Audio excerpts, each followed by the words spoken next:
Hello and welcome to the Base podcast. We are extremely honoured and excited today to be talking to Professor John Vervaeke, who is Professor of Cognitive Psychology and Cognitive Science at the University of Toronto. Thank you very much for joining us, John. Thanks, Ollie. It's great to be here.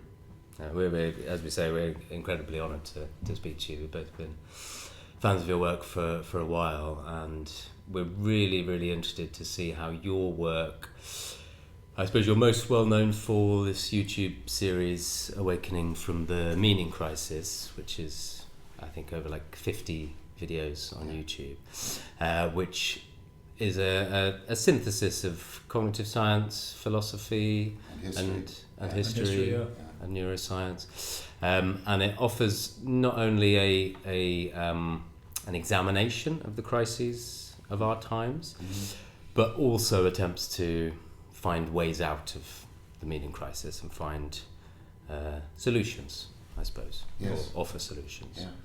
And we are most interested because we are theatre makers, actors and writers and directors. We sense an overlap between your work and acting, performance and drama. Is there anything you want to add to that intro? No, nothing.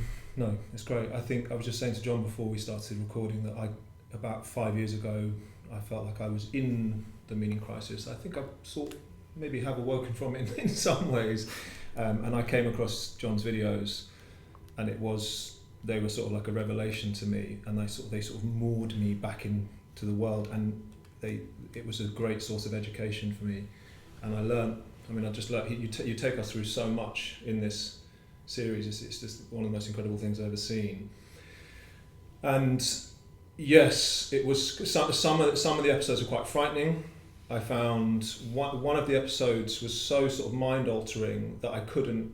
I struggled with reality for about a week. It was the episode on language.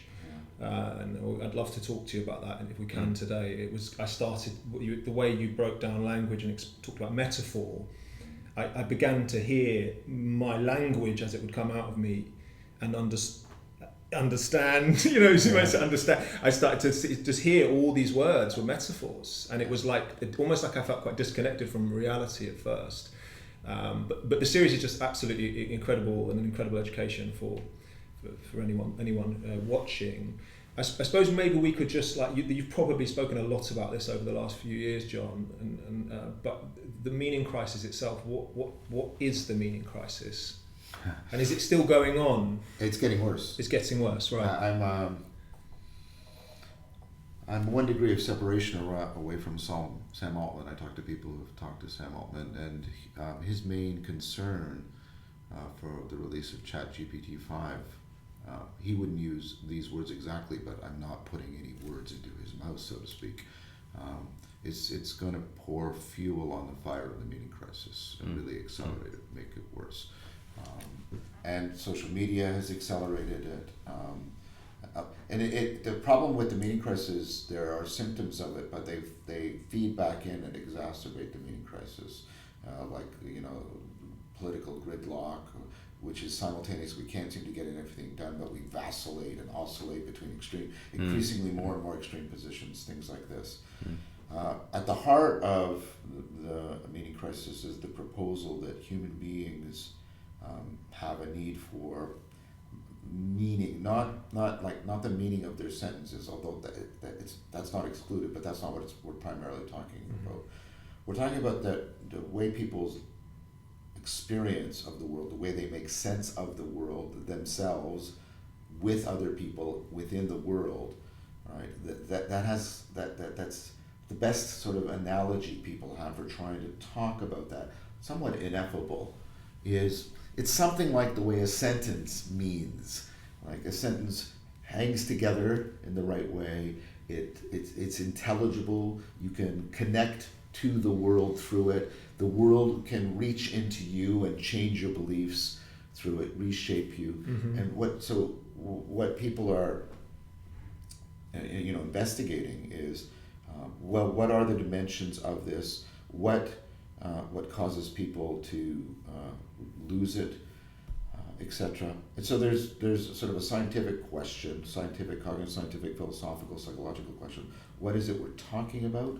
We could go into that if you wish. But if you get just this basic idea that, right, there's a level of how we're agents in the world, how we solve problems and move around, and that requires a very basic kind of, or one level of this meaning in life, which is we have to pay attention to the world in a very care-filled manner. There's way too much you could pay attention to in this room. Like, if you try to actually pick up on all the, like, technically all the information available, all the possible patterns of connections you could draw through it, the number of sort of patterns you could draw, the number of data points you would gather would sort of be greater than the number of atomic particles in the universe. It's sort of extraordinary like that. You have vast amounts of information in your memory, and you can't go through all of them all when all of that information whenever you're trying to confront a situation, address a problem, achieve a goal. And so you get this weird thing. I often say it sounds like a Zen koan. What makes you so intelligent is your ability to ignore most of the information. And what that means is you're framing the world, or you're focusing on the world, and what you're doing is you're caring about this information. It's relevant to you. To say it's relevant means you care about it, and you're committing yourself to it. And you're committing yourself in an act of risk, because as I'm paying attention to this, I'm ignoring that over there, and that might be where the tiger is, and that could kill me. So I'm always at risk of self-deception. So this is this very lower level of, right, meaning, that kind of fundamental caring, committedness, connectedness. But we're more than just other agents. So, a dog's an agent, but you, I take it, are also a self. You're not just an agent. Now, there's a few other organisms that we believe have a sense of self, but you are not only taking care of your agency, you're taking care of your selfhood. And so this is a different level of how things can mean to you. And then you have to start to ask yourself, well, what are the kinds of things, like, what are the kinds of dimensions of experience that help people, constitute themselves, become aware of themselves as a self? And then this involves a different thing. This involves something much more comprehensive. You need to have something like a worldview. You need to have a comprehensive way of making sense of your environment, because selves are not just an individual agent in environment. You are sort of oriented towards a more encompassing. Think about it this way. You, as a self, you are extended. So you tell a story that extends your sense of self back to when you're a child. Extend yourself forward into what you might be, and extend yourself into possibility that of who you could be. And so you need a much more encompassing world view, right? And that has to make sense to you. And then you need a way of navigating through that. And so you need a narrative thread that draws all that together. So you have all these episodes of memory, but you have to thread them together to make a story. So you have to narrate and navigate, and those two are interwoven. And then you have to be able to, improve your ability to do all these things, because you are caring for your future self. So one of the things that makes you such a powerful self is you have a deep relationship to your future self that is at times present to you. So unlike classic philosophical example, it comes up in Sartre's play, unlike most animals who avoid death, you have an awareness that you're going to die. And so you are mortal in a really different way. And so your navigation and your narration and your worldview have to deal with that, and you have to be capable of changing yourself in the face of these kinds of existential questions. That's the second level. The third level is you're a person. You're not just an agent. You're not just a self. You're a person, which means you are oriented to normative, shared meaning. A person is a being that can share meaning and take responsibility for their agency and their selfhood in terms of what is considered true and good and beautiful. Is there a hierarchy to those three? Yes, I think animals are agents. I think there are a few mammals, maybe octopus, maybe Caledonian crows, that are also selves. We are the only beings so far that we can uncontroversially note are persons. So you have this level of which we have to be able to share. We have to enter into relationships of trust and mutual recognition. We have to. Meaning doesn't exist unless it's shareable. Like Lewis Carroll's character who tries. I can use words to mean whatever I want. Meaning has to be shareable, right? In order for it to exist, and it also has to be mutually correctable, like because your best chance at overcoming your bias is me, and my best chance for you overcoming your bias is you, because I'm really bad at noticing my own bias, and you're really bad at noticing your own bias, but we're really good at noticing each other. So we're bound to share meaning and share correction. This is a normative, and we're always doing that because we're trying to get more and more in contact with both, right, without, remember the self, we're trying to get in contact with that worldview, what's really real, and remember our agency. We want to align all of these different levels of motivation so we have a kind of inner peace. And so that we want to be a person at peace, in touch with the real world, in the company of fellow people. And so meaning in life is this kind of connectedness at the level of your agency, at the level of your selfhood, at the level of your person. And does the person observe the self and the agent, or do they work together in Well, it depends what the situation is, okay. right? I mean, most of the time you're moving around and you're running sort of the autobiography of yourself. You're navigating and narrating, yes. And then you'll get called into personal obligation, obligations to meaning, obligations to morality, obligations to whatever, right? But sometimes, right, you're about to fall. And you drop down to the level of your agency, and you just got to get into that adaptive connectivity that a dog or a cat needs with respect to their environment. Yeah. So this thing about narrative is so interesting. You almost can't escape narrative. Like everything we do in life is like we formulate life to others through narrative. John, could you explain this thing about language to us? This because I remember you talking about this, and Ian McGilchrist talks about this in the book. The Matter with Things. The Matter with Things, an incredible book as well. Could you just elucidate more on what you talk about with language, because it sort of blows your mind if you start thinking about it. And this goes towards that sort of vertical stack, and that vertical stack means, contrary to how we think about sort of the mind up here and the body down here and the mind's in here and the world's out there. It's not actually like that, at least to my mind and a lot of other cognitive scientists. So, remember I said that navigation and narration are bound up together? Yep. Navigation is how you track through, and narration is how you keep track of your tracking. And so they're bound up together. You can watch some bushmen and they're hunting, and this is, by the way, relevant to theater, and they're tracking an antelope, right?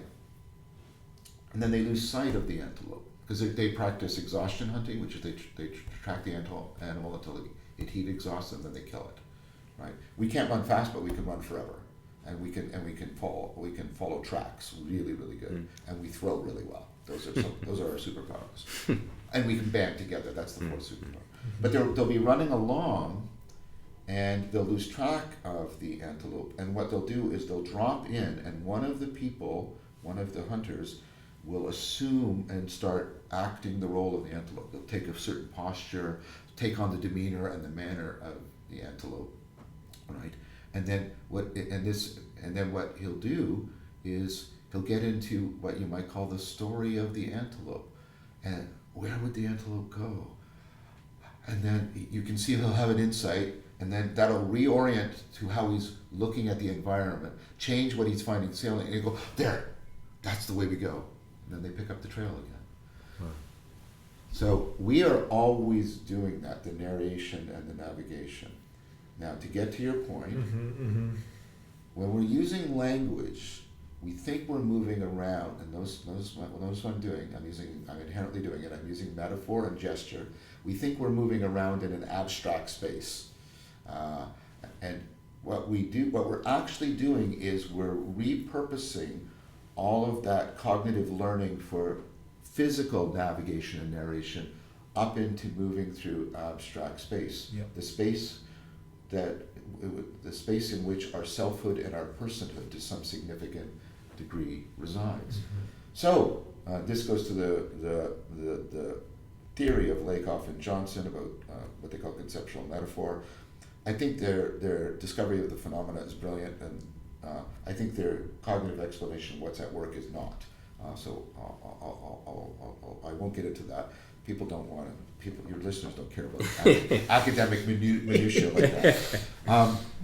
But what it means is we are constantly doing this imaginal, not imaginary, imaginal thing where we are pretending as if we are moving through, navigating and narrating through physical space in order to move through psychological mental space. So I want to make sure you have to enact it. I want to make sure you understand what I'm saying, standing under. Yes. But I hope you see my point. I hope you get what I'm saying. I hope you can grasp it. We have all these different ways. In fact, it's almost impossible to get cognitive access to understanding without doing this imaginal narration navigation. And we do it even with respect to the world. We'll say, hey, the road runs all the way up the mountain. The road's not running. That's ridiculous. It's ridiculous. Yeah. It mucks when it mucks with your head a bit, because you start realizing once I listened to your episode on it, I was realizing in every sentence I was saying, I was hearing. I remember like writing my diary notes, and I was like, I'm trying to find a new path forward, and all this stuff. What is the what's the meaning of that? I mean, the fact that is how language works. What does that mean for us? So what it means is we have over-focused on the propositional level, the level of the statement and what it's proposing to you. Right. Like the table is made out of marble, right? And we have lost all of that sort of vertical stack that we're drawing from. There's a term in biology called exaptation. Exaptation is when something is repurposed in evolution. So the tongue did not originally evolve for speech. It evolved for poison detection, moving food around, but it gets repurposed for speech. Your brain is doing, not through evolution, but through learning, it's exapting. And that means part of the meaning of your proposition is all this non-propositional embodiment and enactment in the world. So contrary to sort of the Cartesian model given to us by modernity, where my mind is separate from my body and separate from the world, your mind is actually deeply embodied, and it's deeply enacted, therefore deeply embodied and embedded and connected with the world. So it means that meaning isn't a private possession in your head. Meaning isn't in here subjectively.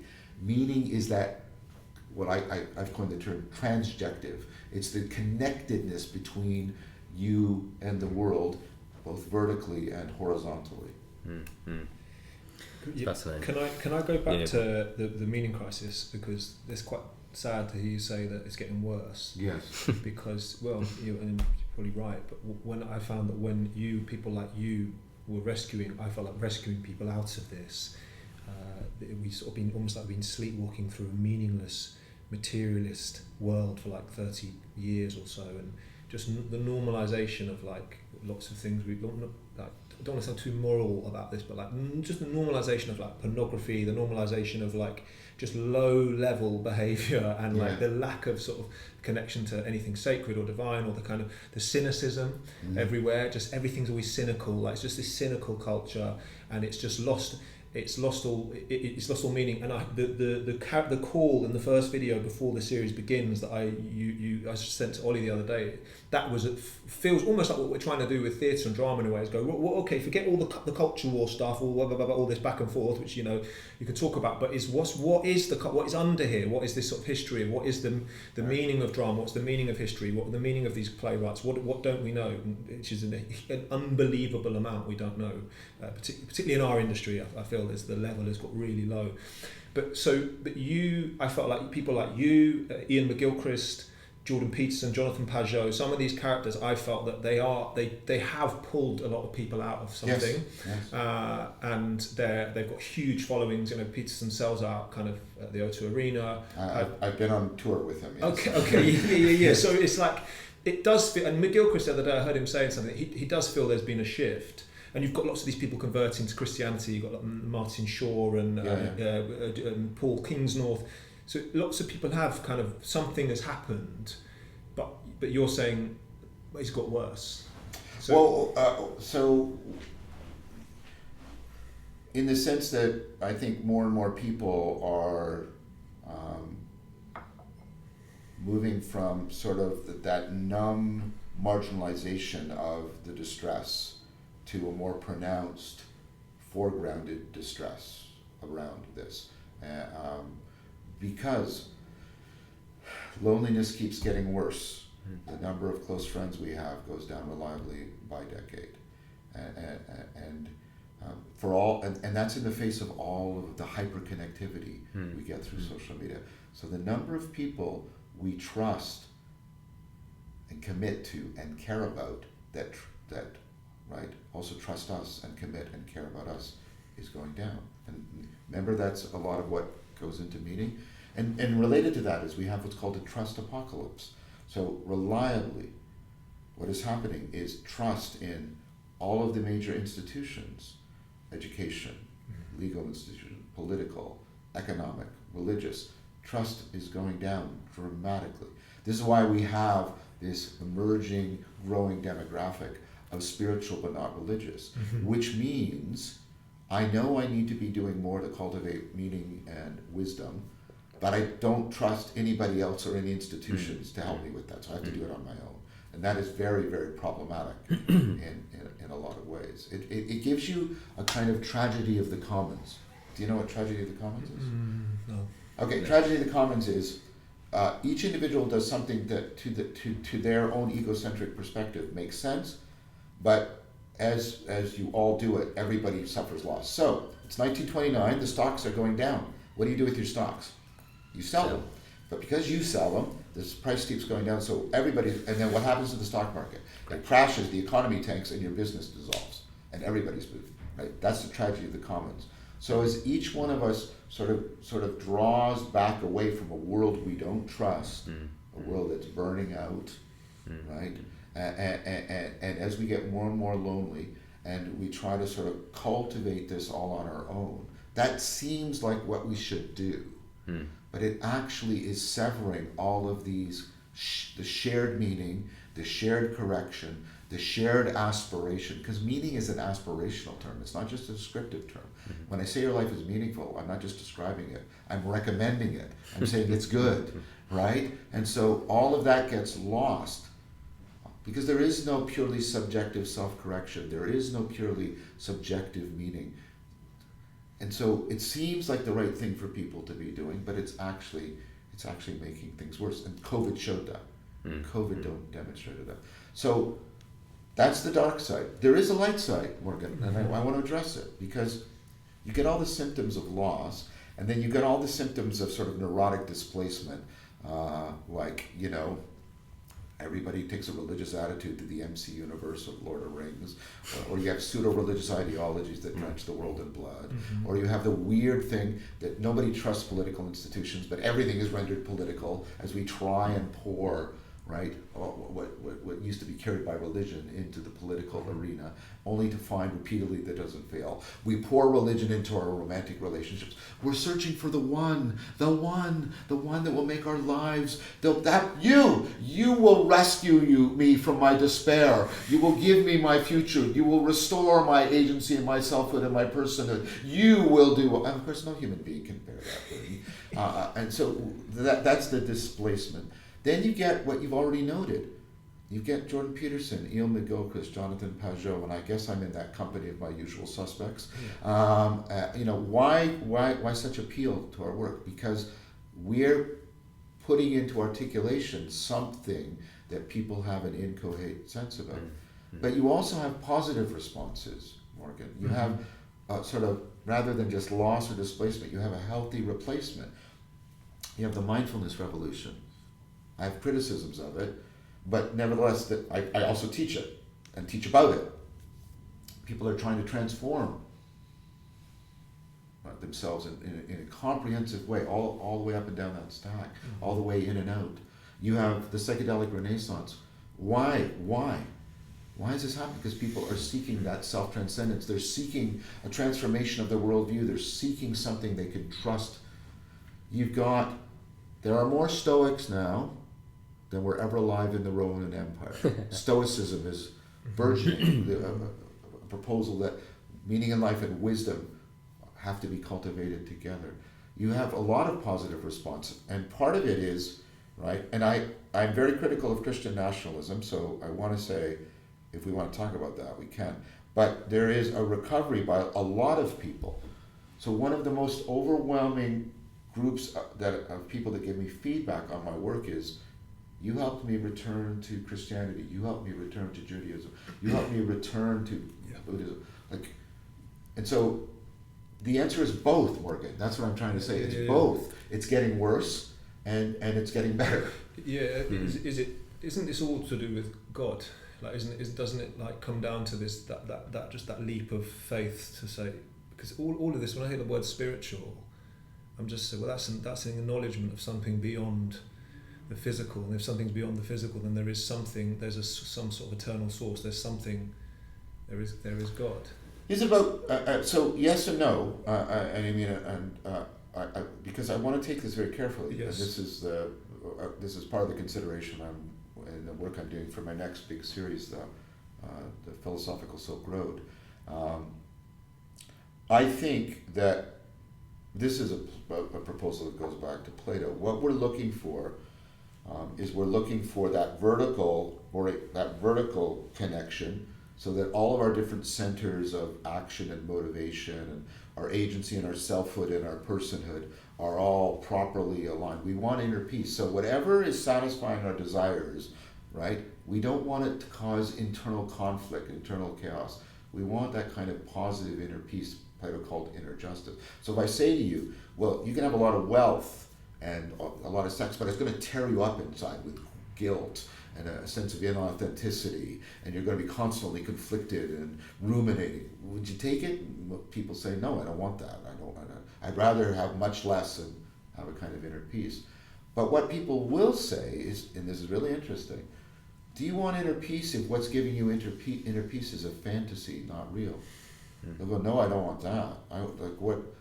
What's giving me that inner peace has to also be really real. I am answering your question. Yeah. So what it means is that, right, they want something that is affording them to get more aligned so they can see more deeply into the world. As they see more deeply into the world, that gives them the power to see more deeply into themselves reflectively and bring about a better alignment. And you see what this is doing? It's reciprocally opening. And it's reciprocally opening towards something that we consider ultimately real. It ultimately orients us, and it ultimately transforms us. That's what the sacred is, that which does that reciprocal opening, right? All this connection orients us to what is most real and transforms us in response to coming into contact with what's real. But is it not in service to something above it? above ultimate reality? Yeah, What would be, I I feel don't know what that means. What do you mean? Yeah, the problem slightly, John, is that I feel like a sort of hippie student with a spliff asking, one of the great minds in the world, like some of these questions. So, but then in a way, sometimes you can cut underneath it if you just think.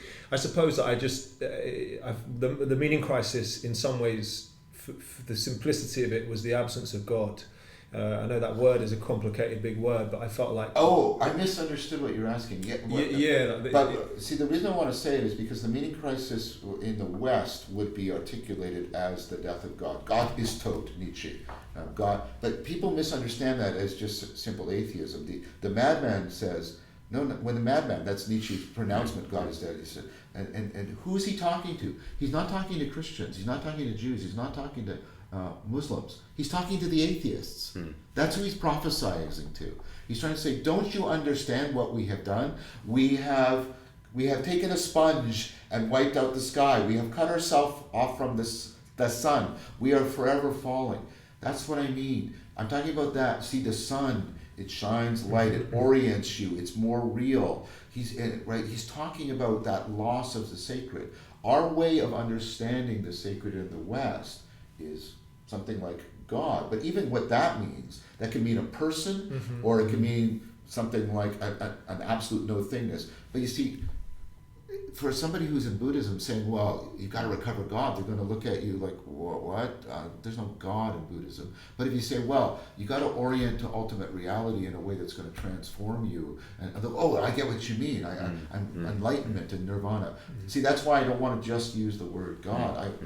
Because, as I've said, many people that come to me say, you helped me go back into Buddhism, or you helped me go back and take up my Taoist practices again. Yeah. So it's but what you're pointing to is not so much, I would say, the loss of God. That's the right way of putting it. But think about Nietzsche's pronouncement. What's lost is all the functions that individually and collectively, right? Yes, because this is, in a way, you could just do a video as John Vervaeke and say, God is real, there you go, done, believe in God, and the series is over. But then what you're doing in the series is every episode is like showing us deconstructing these parts of life, parts of the experience of reality and existence, and showing us how to reconnect with all of them in different ways is what I've language and so therefore it's think about that. So yes. Think about the sacred and what are ultimately real, ultimately orienting, ultimately transformative. There's a part of the sacred that taps into our relationship to the true, the good, and the beautiful. This is the part of us that belongs to eternity. Eternity doesn't mean everlastingness. Eternity means it's not bound by the contingencies of time and space. It's about truth and goodness, and that's the eternal. And then there's the level of the self. We don't just have desires, we love each other. And this is a big aspect of religion. We know that in order for you to become a self, in order for you to become a person, like, I'm not talking morally. Babies are morally are people, okay?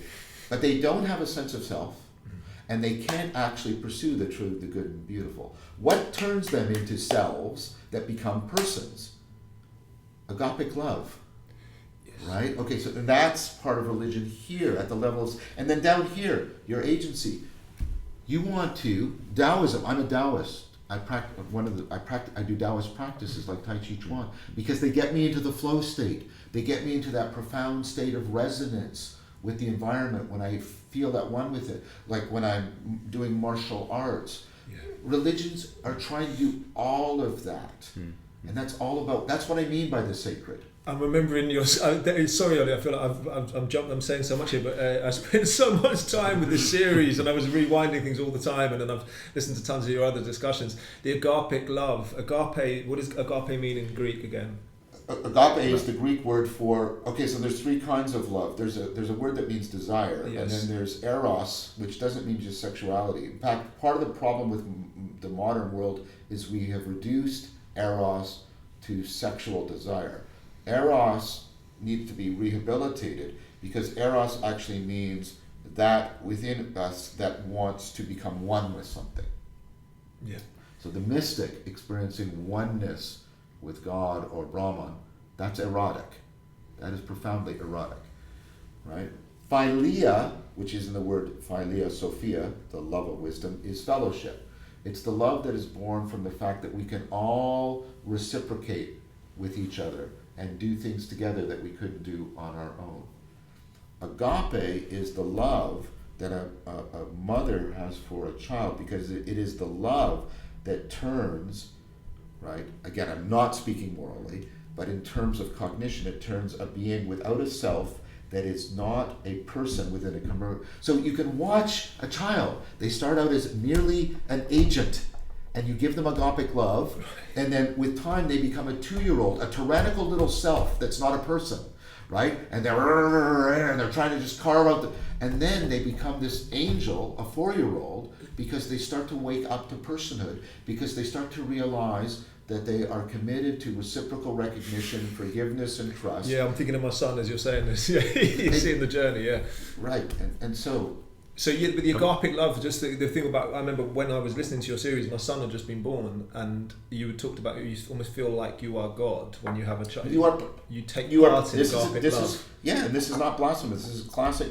We will be like Christ and being like sons and daughters of God, in that to the degree to which we are, God is agape, to the degree to which we recognize that we are born from agape, and that we are responsible for giving agape, and turning, and I'm using this again, not in the moral sense, turning non-persons into persons, right?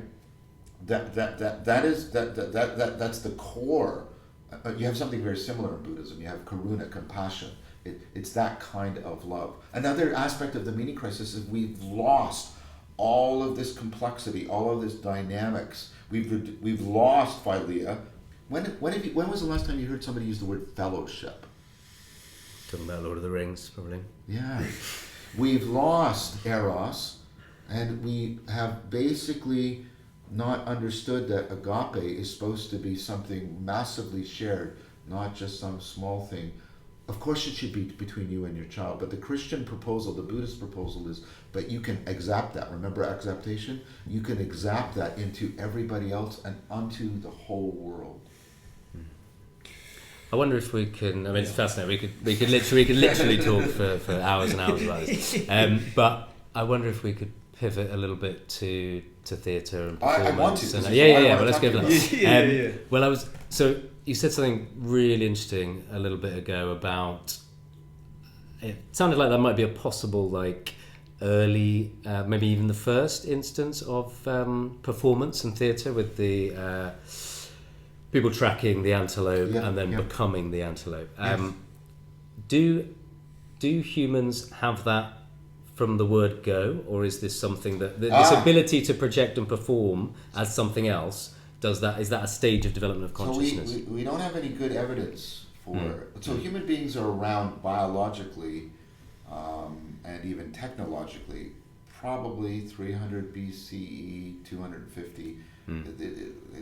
We can't get precise. We can't get enough data, but it's not until much later that we get undeniable evidence for ceremonial, not just hygienic, but for ceremonial burial, for works of art, works of music, for calendars, projectile weapons, all of this, and there seems to have been the co-emergence of this new way of being in the world. That involves a much more metaphoric, but in the way I was talking about earlier when I talk about the indispensable metaphors and gestures, this metaphorical way of thinking. I have a replica of the Lion Man from Germany, right? It's made out of mammoth tusk. It has the legs and torso of a human being. It has the head of a lion, but it has a Mona Lisa smile. And it's worn smooth because it's been passed around in a campfire for generations and generations. They found this all over Europe, didn't they? Yeah, they found many things. Now notice, there's no such creature in the world. Because it sounds like the beast in the Second Coming, no? It could be, but what they're doing is they're taking different domains and they're integrating them together. And then what they're saying is this: it's like, although they're in one sense they're just looking at the statue, in a much different and much more important way, like the way you're looking through the metaphor of grasping to get what I mean about understanding. The lion man is like glasses they're putting on. They're looking through it and they're getting a way of accessing the world and shaping themselves to it. Right? You see, the lion man is a way in which you can expand the scope of who and what you are, like the way we've been talking about. It can expand your selfhood. It can expand, it's shared. It can expand your personhood in a very powerful way. And we don't have any evidence for anything like that, right? For ritual practice until about 40, like there's precursors and there's earlier stuff, and it's endlessly fraught with controversy. But the stuff that's uncontroversial is like somewhere between 60,000 and 40,000 BCE. Something happened.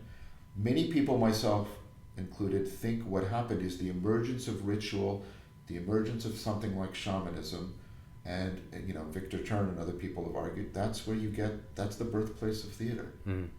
Because the shaman is doing theatrical, something like what you do in theater. The shaman is taking on a role, but you don't look at the person, you look through them to the character they're portraying, like the way the person is becoming the antelope. They're not looking at that hunter, they're looking through the hunter at the antelope, right? And this is just a profound, we don't know of any other organism that can do this, can do this imaginal kind of practice. And then what happens is you get the refinement of imaginal practice, serious play, so that you do things that transfer to many different domains reliably and transform many different levels, integrate many different levels of the psyche. And then you get properly ritual. You get ritual. And do you see this as like an evolutionary development that's useful for the survival? So it depends what you mean by evolution. I do think it's profoundly adaptive. I think many people do this ability, Mithrin and other people like this ability to do this weird thing where we take areas that were that are previously have nothing to do with each other, and we exact them and integrate them together, and then can see out into the world and see into ourselves and see into each other in ways we never could before. That gives us a tremendous ability to increase our cognitive grasp individually and collectively on the world. This is like, is it David Hume says like, gold, and you have a mountain, and you think of a gold mountain. Yes. And that can start to, that's imagination, right? That's how imagination works. Well, I know where you're coming from, but I would strongly disagree with Hume. So Hume, right, Hume is fixated on internal imagery, which is called the imaginary. So that is when you form a picture in your mind and you look at it. Like if I ask you, like you just did a gold mountain, or I don't have to do anything fantastic. I could just say, imagine a sailboat. Are the sails up or down? And you tell me. Okay, this is you're looking at a picture and it's disconnecting you from reality. And it has functions, but it's not that important. And here's the overwhelming empirical evidence. Many people there's a significant proportion of our population that can't do that. Okay, they can't do that. Yeah. And we didn't know for a very long time because it doesn't seem to make any impact on their cognitive, moral agency. Here's something that is not so dispensable. A little kid takes a blanket, ties it around his neck, puts out his arms and runs around and says, I'm Superman. He's not looking at a picture of Superman. He's trying to look at the world the way Superman does. And he's trying to be in the world the way Superman is. Why would he do that? Because that serious play allows him to develop skills, states of mind, traits of character that will turn him into an adult. Intelligent organisms play. The more intelligent they are, the more they play. The more they are organisms that have selves and are also persons, the more serious and symbolic the play becomes. We can't be what we are without serious play. We couldn't conquer the world the way we did, track the antelope without serious play, without ritual. And the meaning crisis is we've thrown out ritual. We've thrown out role modeling of that kind of serious play. We've thrown out all of that. We've thrown out that because we have a hermeneutics of suspicion. We suspect everything. There's always because we've lost trust, we've lost shared meaning, and that's a vicious cycle. But that imaginal as opposed to the imaginary, this is Corbin's distinction, that imaginal is absolutely indispensable. I'm going to show you right now. Right here, right now. Okay? Your ability to be rational requires you to be able to some degree, know yourself, be able to reflect on your own mind, know what you're thinking, see what you're paying attention to. Yes? When I ask you what's going on in your mind, you can answer me. Yeah? What do? Oh, well, I look into my mind. You're not looking. There's no light. There's no literal space in there. It's not literally true. But is it mere fiction? No. That is the only way you get knowledge about your own mind. It's an indispensable, imaginal, serious play you do in order to mature your metacognitive ability to be rational. Right. Do you have? Yeah, it's absolutely fascinating. do you have a theory? So you said humans develop this ability for serious play and for like seeing something as something else, and for also seeing the world as something else in order to inhabit it. I can pretend to be the antelope. I can pretend to be Superman.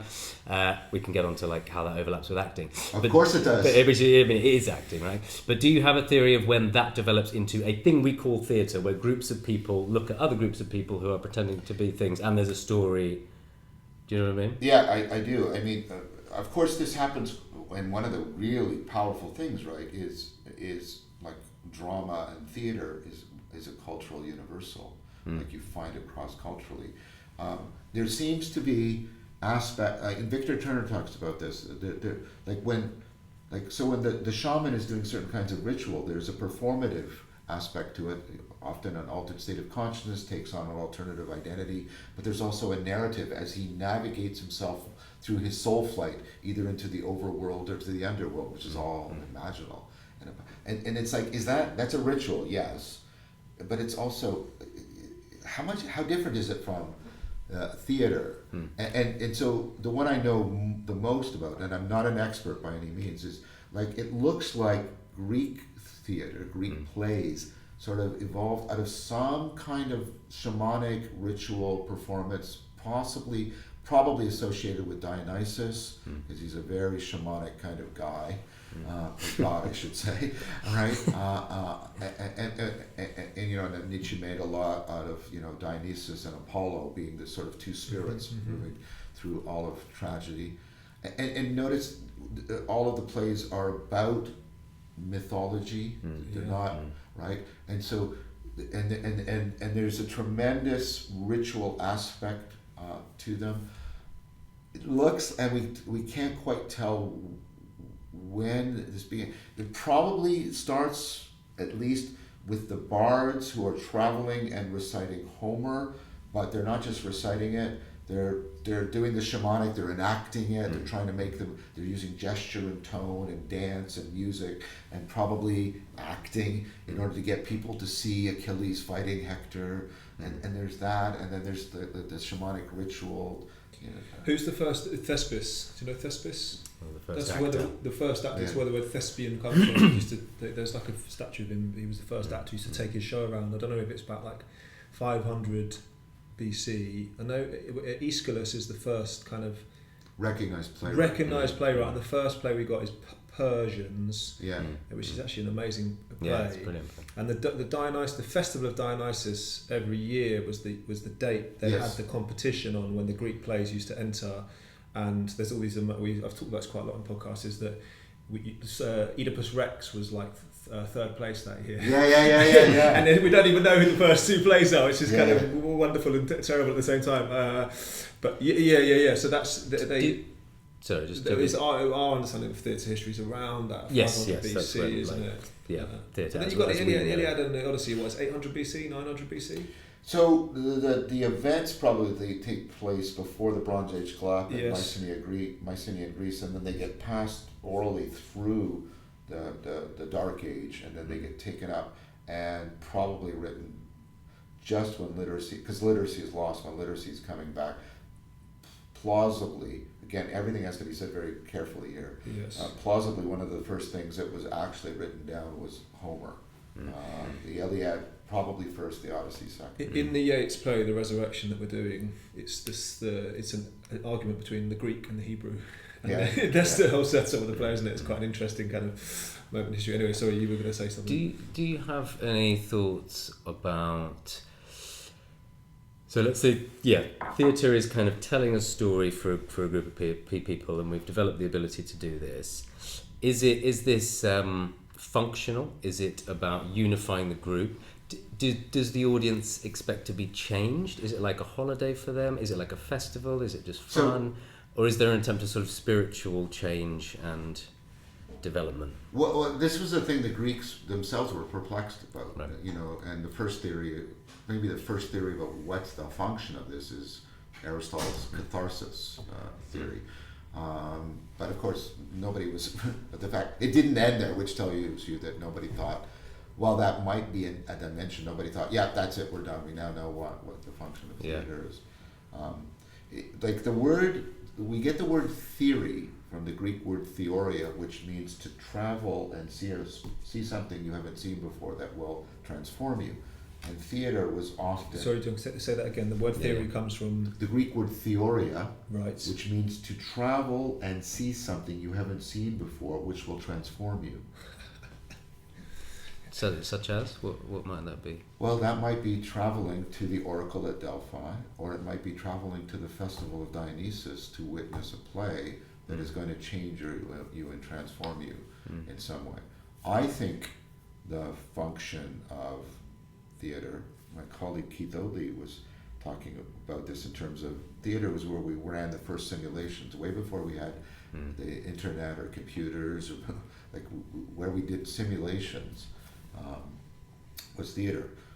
I think that's largely right, but I think what to be more specific, I think what theater is serious play for its own sake, not for hunting, not for healing, not for reconciling members of the community, but for its own sake, where it's being taken up for its own sake, because there's a recognition that if we do this, we're training these skills and these we're giving people role models, we're giving them alternative states of mind, we're giving them different perspectives, we're giving them different skills all around this imaginal serious play. And I just showed you, imaginal serious play is indispensable to your cognition, it's indispensable to your language. And so you're not trying to, so I'm answering your question very, very carefully. I worry about a specific function. It's much more like a meta function. It's much more the job of theater is to train these abilities that transfer to so many different domains of our life. That's why it plausibly came out of ritual. That's what a good ritual is. You go into church, it's not normal time, it's not normal space. You go into people taking up weird perspectives. Somebody holds up some bread and some wine and talks as if they're Jesus of Nazareth, the Son of God, and of course they're not, but they are, right? And then people take up the right attitude towards that, and what's supposed to happen in that drama, it's not supposed to stay in the church. It's supposed to go back into their lives and transform their lives. And so this is why I keep arguing that theater is coming out of ritual. The rituals are done not to solve a particular problem. That's why Freud thought rituals were neurotic. They don't seem to do anything. What they're doing is they're transforming our ability to adapt to many different situations by making use of imaginal serious play. You know, when I always find it where you give birth, where women give birth, they call it theatre. Right? I just found that all the actors playing the nurses and the doctors, and you're playing mum and dad, and you're watching the baby be raised up, and it's the most theatrical. I remember that being quite a sort of trippy experience as I was being taken through to theatre, real theatre, rather than... And it's also a ritual, right? It's also a ritual. So the point about serious play, remember the child playing, is to help us develop. It's help us to undergo transformative experience, to become somebody other than who we are, and to see in the world other than we've always seen it. Part of what's going on in birth is people are being sort of coached into taking up the right relationship, the right attitude, so that they will start to undergo the transformation from an egocentric non-parent into a child-centric parent. Yes. Yeah, because they could just put the baby on the side and just be like, but they know your role is I'm playing father. No, so what we do is, for many people, they'll tell you the moment of birth is one of they'll use the word I used to, it's a sacred moment. This is really real. It's reorienting me. I'm reorienting how I'm looking at the world, and it's transforming me. I'm going from being a non-parent to a parent. Yeah. It was the most dramatic thing I've ever seen. Sorry. No, at all. It's making me think of some wonderful moments in Shakespeare where he is playing with our suspension of disbelief in the thing, where he'll draw us in, and then he suddenly sort of collapse it, and people see this as then Brecht does this for a very utilitarian reason of shocking the audience into activism or whatever. But with Shakespeare, it feels much more playful, and he's playing with our. I mean, there's a famous scene in King Lear when he really does this, the end of Antony and Cleopatra, where it becomes kind of meta. But it just makes me think this is maybe even a further development of that type of play. Yeah. So, and you called it a play, by the way. So just note that. This is where you have to make use of Kars's distinction. I got to talk to James a couple times and know him before he died. Wonderful, wonderful man. And he makes a distinction between playing a finite and playing an infinite game. A finite game is everybody is bound to the rules, right? An infinite game is one of the things you do in the game is change the rules by which the game is played. The second is much more adaptive than the first. The first works if you're in a very stable world. If you're in a world that is in flux or in transition, like the ancient Greek world at the time in which theater arose, lots of flux, right? They managed to fend off the Persian invasion. There's all these different city-states experimenting with many different socio-political, socio-economic forms of organization. There's the birth of philosophy and medicine and all of this. Then you need a different kind of, you need to be playing an infinite game where you break the rules as part of playing the game. You'll notice I keep using biological analogies, and that's for the reason of embodiment. So evolutionary biologists now make a distinction between the evolution of a trait, like particular behavior or eyes, and the evolution of evolvability. Where you're not evolving your trait, you're evolving your meta trait of the ability to evolve other traits as you need them. I think when you go from playing a finite game to playing an infinite game, you're moving from playing to get a specific, and I think that's what the other organisms do. I think lions, maybe not chimps and bonobos, but lions, their cubs play, but they play a finite game. Human beings, and I think some of the animals that are also selves, like chimps and crows and calamari, I think they start playing infinite games, because the self, and even more the person, has to move in a much bigger space. And I think that's the kind of thing that Shakespeare's doing. He's saying, and notice the language and how it fits so perfectly. I'm going to get you on script, and I'm going to break the script in like an empowering way. When I was learning martial arts, one of my teachers, also a good friend, he said, look, get your opponent on script and then break the script. That's how you defeat them. With Aristotle, then it links back to something you were saying earlier about the communal. I don't know exactly what it was, but is Aristotle sort of saying that when you're watching a drama on stage, there's a circular relationship. It's like you notice. It's pity and fear. Yeah. You pity them because. So if I see you playing Oedipus, right, and you're playing it really well. We might use the word empathy and perhaps sympathy. Okay. Okay, but then if I see you playing Oedipus and I watch you and you're convincing me that you're going through the troubles of Oedipus, and then I suddenly have this realization that could be me. Yes. And then I enter into a relationship with you and your performance. Yes. And that's kind of, and in a way, I suppose, with great acting, in some ways, is when actors convince you that they are somewhere, you're more likely to go on the journey with them and you engage, and then you end in this kind of very brilliant relationship where you're not even sure of who's who, and you go with these characters on journeys. And notice what you're doing with your hands. You're doing this, and it's all imaginal. you are seeing through their eyes. Of course, it's not literal, but it's not just fictional, right? And you're indwelling them, and they are indwelling you. And you can't distinguish readily between each other because we have this amazing ability to identify without completely identifying. But that's no different than the child making the mud pie, and then the child will never try to take a bite out of the mud pie. Okay. Yeah, but they'll offer it to you, won't they? So one of the quickly, we could probably go into like truth and acting cognition, but there was something funny in the rehearsal earlier. You said there's a Nietzsche quote. You said like, "I'd get rid of God if I could get rid of grammar." Oh, I fear we still believe in God because we can't get rid of grammar. Yeah. So this is this has to do with the idea that this is actually sort of a jibe at Aristotle. So Aristotle made the philosophically profound, but also very, I think, mistaken proposal that the structure of language, the structure of logic, subject, predicate, noun, verb, is the structure of the world. The world is made up of things doing actions.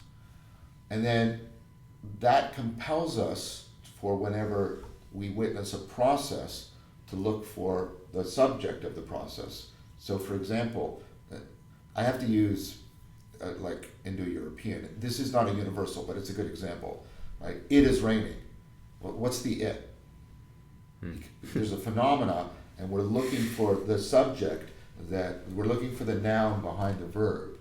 And what Nietzsche was somewhat presciently, almost prophetically seeing, is that science and philosophical reflection were undermining that. There's a technical term for this. It's substance. Substance doesn't mean stuff in Aristotle. Substance, that which is substance, standing under, the Ford's understanding. Yep. So a substance is an independently existing thing that is not itself a predicate, but is always a subject. So a prototypical instance of a substance for Aristotle is actually like a person. So you're a subject, and you can do things, but you can't become a predicate the way tall or green are predicates. Yeah? You're the bearer. You're the source of action. You're the source of properties. Mm-hmm. And properties mean they're proper to you. Mm-hmm. So this is a substance. What is the sub? Is subject? It means underneath all of the verbs there must be a noun. That's what does ject mean etymologically? Throw against. So underneath you're throwing underneath all of the verbs, there's a noun. And so if there's a raining happening, there must be a noun, which must mean there's a subject or Aristotelian substance. And for Nietzsche, that means well, who would that be? Who's the subject? Who's the super subject substance behind rain? Who's God? That's the argument he's making. Now, I don't think that's a sufficient account of why people have relationships with God.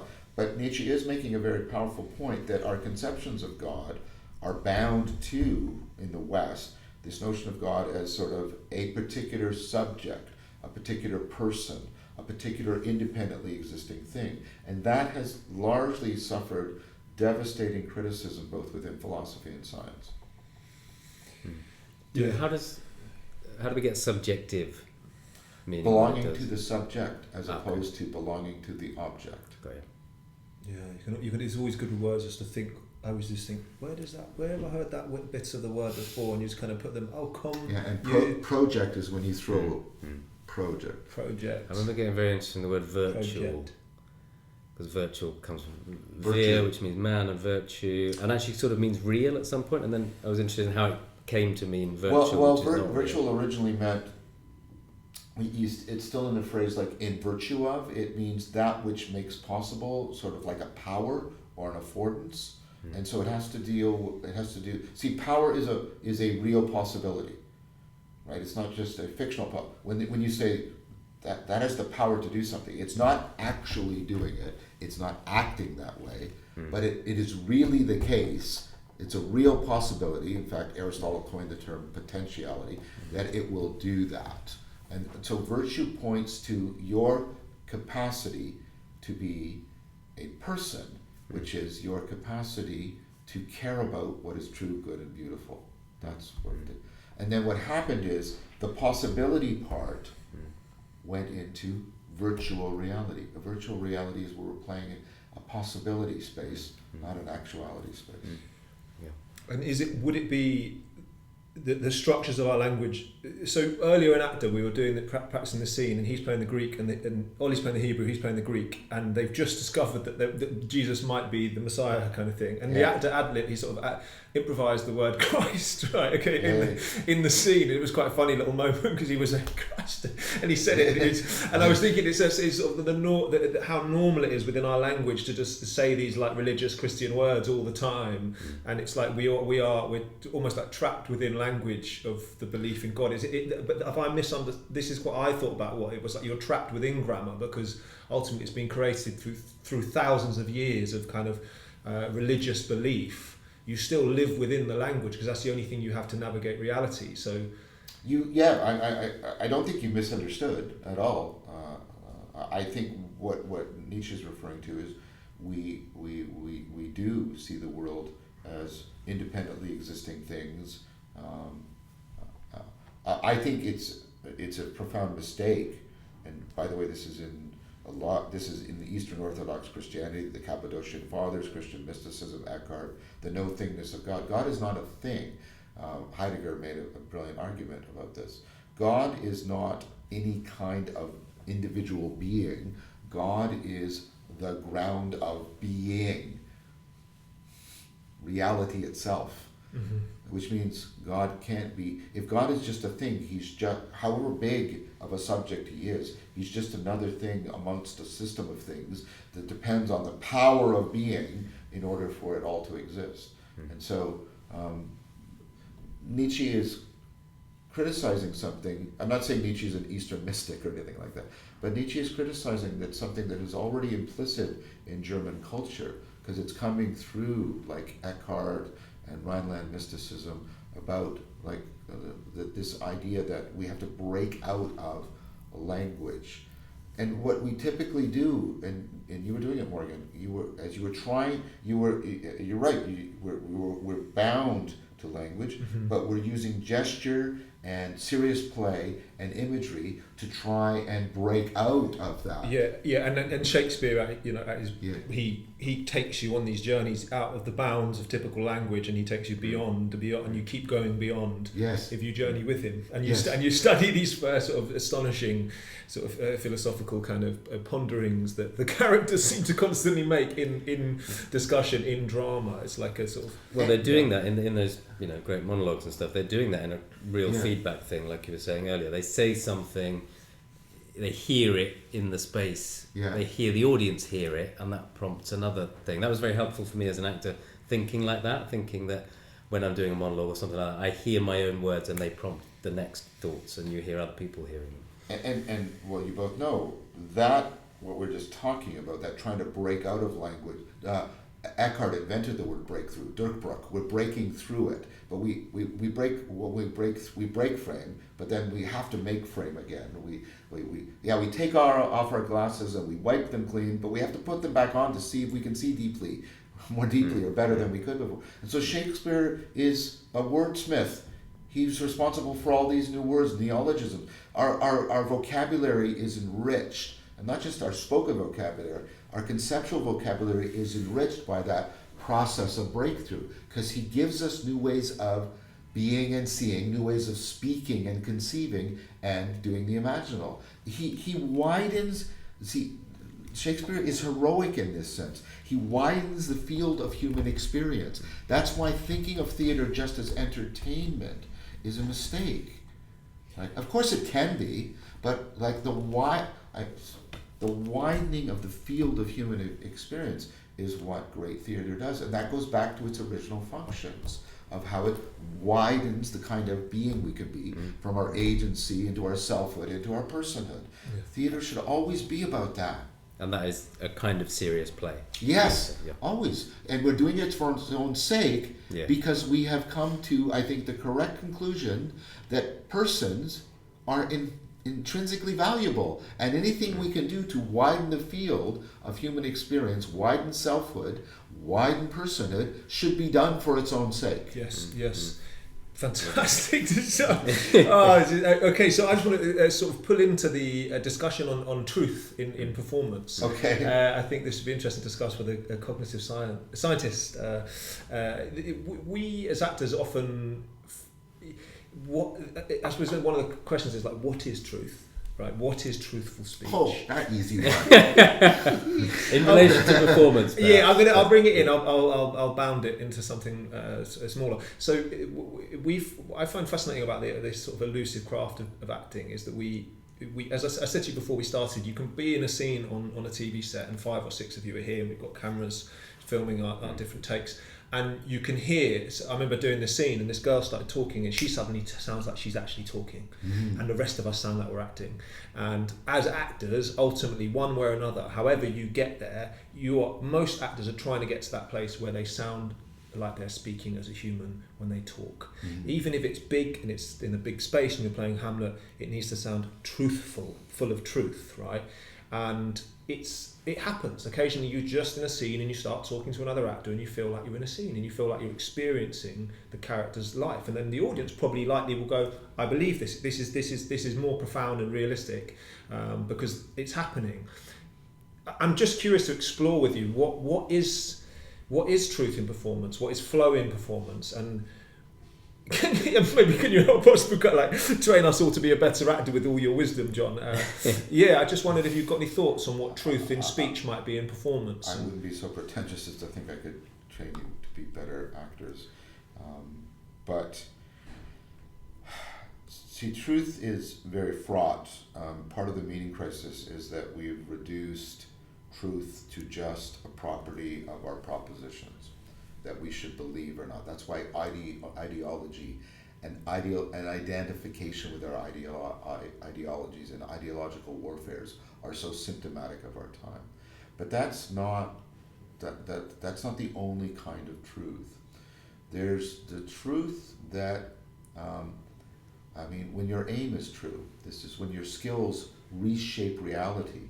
It's not, so if I ask you, is your skill of swimming true or false? It's like, what? That doesn't make any sense. But if I ask you, can your skill of swimming reshape reality? Well, of course, that's what it's doing. If you don't swim, the water drowns you. But you swim, you reshape reality, and you stay alive. You see, you're involved, you're sewn in to reality. And that's a different kind of truth, right? And then you have, right, there's this sense of realness that comes from when somebody is talking to you and you get a sense of them really being present to you. And it's a metaphor because of course they're always present. It's imaginal. What are we talking about? And I want to pick up right on that what you said about they're talking and not just acting that they're talking. So they try to get the LLMs to talk to human beings, the large language models. And if you actually let the LLM run mathematically perfectly, doing the probabilistic prediction between tokens, human beings can immediately identify it as a machine. Sound good? What you have to do is you have to put in what they call temperature. You have to throw in randomness, right? Unpredictability. And you have to get it just right, such that, right, people go, oh, that's real. Because the humans are sensing the unpredictability. There's a temperature that comes with unpredictability, which convinces us of the inevitable nature of being alive, being human. Real is two-sided. We have two ways of understanding something as real: that which confirms and that which surprises us, because we're simultaneously trying to get truth and avoid error, and those aren't the same projects. So this is Hartmut-Rosa's notion of resonance, and it overlaps with Csikszentmihalyi's notion of flow. You have moments of resonance. You turn a corner, and you realize the snow is falling on the forest, and there's nothing you can.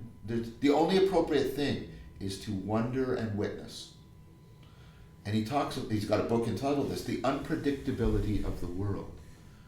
The unpredictability of the world. But it's not horrifically unpredictable, like, there's enough unpredictability that you know that what is happening is not just your egocentric subjectivity. Something is breaking your frame enough that you know that there's something beyond your framing that you have to shape yourself to.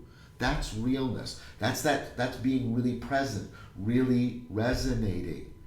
And if they put this on the LLMs, that will then convince me. Oh, you could convince me that's a human speaking. Right, and so what you'll also try and do is to get the LLM to do little tiny unpredictable things, get you on script and break the script. Not too much that you go, what the hell is that? Yeah. But just enough that you go, oh, I hadn't thought of that, but that is a good thing to think. Yes.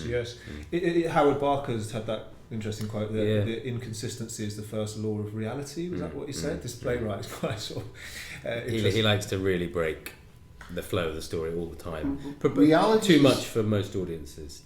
To be sorry, I spoke over you. No. Reality is this is part of my basic sort of theoretical stance. Reality is typified by irremovable trade-offs. You can either stay here and exploit what you're doing, or you can go over there and explore. But if I do that, I lose this. If I stay here, I lose that. I can worry about missing a signal in my data. So what I'll do is I'll make myself more sensitive to the data, pick up on more patterns in the data. But as I pick up on more patterns, I will mistake a pattern in the data that's not in the real world, and I'll project onto the world inappropriately. And so, what I'll do is... Yes. So what I'll do is I'll reduce my sensitivity so that I won't overfit to the data. But then I'll start missing things. I'll underfit. And, where should I... There is no final solution. You're constantly having... So there's a built-in unpredictability between the world because you can't settle anywhere finally. You're always playing the infinite game. Yes. This actor said to us earlier, he was playing a scene and he couldn't find the scene for ages and he just couldn't do it. And eventually the other actor just came into the scene with an onion and started to peel this onion. Do you remember the story earlier on the WhatsApp with Sam? Oh yeah. And he said he got really pissed off by it. He thought, why are you bringing an onion into our scene, kind of thing. And then as soon as the scene finished, he said, the director said that was it. That's the best scene you've ever done. And in a way, it's this thing, isn't it? Yeah, Someone introducing unpredictability. And on set, and actors are trying to do that with each other in theatres. You should try and say to your other actor, you're not safe here, because then you become alive in performance and then you're on the line. Otherwise, you just go through the motions, don't you? So this is it. And this is why we have a sense of resonance. Beauty is novelty that retrospectively makes us understand its intelligibility. Beauty has novelty that then retrospectively makes sense of everything that came before it. But we didn't know what was going to. So yes, right, the melody, the next note, I didn't know what note it's going to be. But when that note comes, that reconfigures how I understand all the previous notes. This is how realness works. Remember the small world and the large world, right? You're constantly, realness is that sort of reflective, comparative sense of increased intelligibility. And what's happening when you're doing what we're talking about here, you're playing the infinite game, you're actually getting people to, you're getting them out of just the propositions. You're getting them into the skills and the states of mind and the identifications of character that open them up to the music of intelligibility, and that gives them a way of properly orienting, properly connecting, properly flowing with reality. That's not propositional truth, but most of your ability to be a good, powerful cognitive agent, a self, an autobiographical self, and a normatively oriented person is not born by your propositions. Look, you can train, you can find people who are excellent at running propositional arguments about morality, and they teach it at the universities. Does that predict them actually being moral people? No, it doesn't. There's so much. There's so many things I want to talk about. I'm sort of like overflowing with excitement here. So on a film and TV set, I always find the work is so quick. Like there's no. You just turn up. You have a little rehearsal. No one really knows each other. Before you know it, the camera's on you. You've got your close up. You know you're going to be on TV, and you're just trying to say it like you mean it. But the beauty of acting, when it's really like an incredible art form, is when you are playing a scene with someone and the other actor says a line, like they're actually saying it, and you hear them and you go, oh, they're actually speaking to me, and therefore I'm going to speak back to them, and then before you know it, you enter into this sort of engagement, this relationship with text, and you're exchanging novelty and truth to each other as you go, and it's so profound and wonderful when you get there. But really in the industry you don't get that opportunity apart from at drama school, or maybe in play with your friends in rehearsal rooms, but there's so much around it. But that is the wonder of the art, I think. Absolutely. In many ways is the play of truth and text and novelty. It's a journey. So yes. And this addresses one of the most vicious dimensions of the meaning crisis. The meaning crisis, I mentioned it earlier, is born from a hermeneutics of suspicion. It's the idea that appearances are deceptive, they're misleading, because behind the appearances there's a secret agenda, there's an ulterior motive. Somebody, think of Freud, think of Marx, think of Nietzsche, think of Feuerbach. These are all people that have told us, but appearances are so deceiving. That's the hermeneutics of suspicion. The problem with the hermeneutics of suspicion, of course, it breeds nihilism and cynicism. It's ultimately a performative contradiction, because remember the comparative nature of realness. To say something is an illusion is absolutely depending on comparing it to something that's real. There's nothing, it's like, that's how comparative work. If I say to you, everything is tall, what that doesn't mean, tall's a comparative, real is a comparative. To say that's an illusion is to say that's an illusion in comparison to this. It's like when we talk about, I see through this, but you're supposed to see through to something else. Right, and that's exactly the point. You can't just see through forever. Yes, so the appearances are not a veil blinding you. The appearances are a doorway that affords you entering into reality. When appearances disclose reality as opposed to distract or distort, that's what the ancients meant by beauty. And if you understand what we were talking about earlier, about the truth that's non-propositional, the involvement with reality, the being present, the participating, the binding. And if you understand beauty the way I just explained it to you, then the truth in performance is that kind of enacted beauty. One of the best things about doing these podcasts is we can go back and listen and understand deeper when we re-listen. I know. Sometimes I'm like, I can't wait to listen to this again. I feel like we that's probably a nice place to to end. Maybe I just want to ask you. I did ask you off camera, but if you can say again, for what were your favourite plays, and do you have any idea why? I think my it goes back and forth. I really love Equus, because Equus, for me, really gets at something deeply mysterious about the advent of the sacred showing up in people's lives, and how disruptive, how frame-breaking it is, and how frame-making it is. And what you see, I really identify with Dysart, the psychiatrist, right, who's treating Alan, right, because he can sort of treat Alan, and he can observe, and he says some things like, I do ultimate things when he's doing therapy. He's oriented towards what's ultimate, but he ultimately doesn't understand it. He doesn't understand Equus. He doesn't know why this and this and this and this somehow magically come together and make a new God. And he's just, right? And so it's all about this, right? This, like the resonance. There's something that is understood, but it's also pointing to something unpredictable and not understood. Depths of inexhaustible inexhaustible intelligibility to be discovered. Great beauty shining from, shining forth.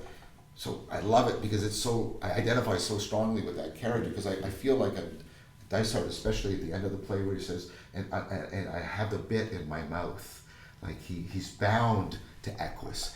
Like he's treated Alan, but that is not the deeper issue. The deeper issue is the meaning crisis, the loss of the sacred, and yet it's still there.